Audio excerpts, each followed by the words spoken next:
2 Samuel 21 begins with a 3-year famine. And David seeks the Lord for the reason God reveals that the land is suffering, because of Saul's blood guilt against the Gibeonites. So the chapter immediately connects national hardship with moral accountability. David then approaches the Gibeonites and asks how atonement can be made. They refuse silver or gold and ask for 7 male descendants of Saul to be handed over.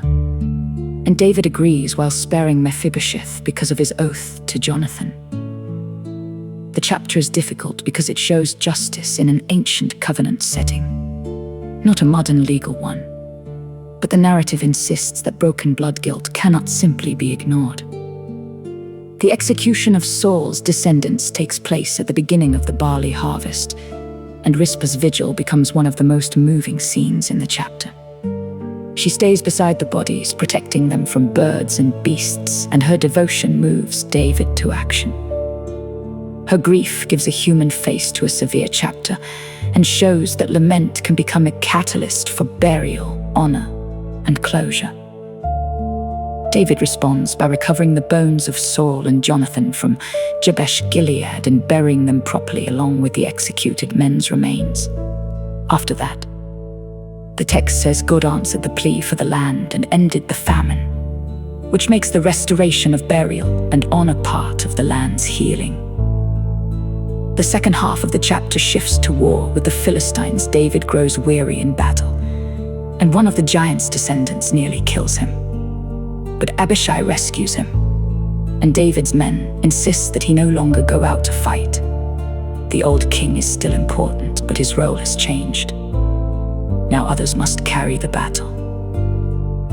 The chapter closes by naming more victories over giants through David's warriors. These stories remind the reader that the strength of David's kingdom does not rest only in David himself, but in the men God raises around him. The chapter therefore ends with both accountability and endurance, judgment for past blood guilt, and continued victory over enemies. Chapter meaning. The meaning of 2 Samuel 21 is that unresolved guilt has consequences, but faithful action can still bring repair. David does not treat the famine as random. He seeks the Lord, learns the cause, and acts to address it.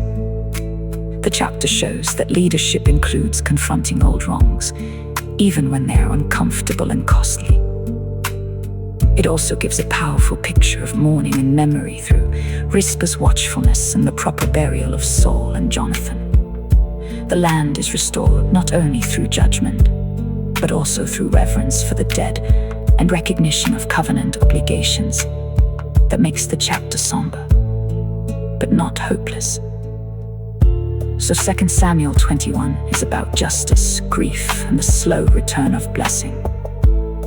It is a chapter where the famine ends, the dead are honored, and David's kingdom continues to be defended. But only after truth is faced and wrongs are dealt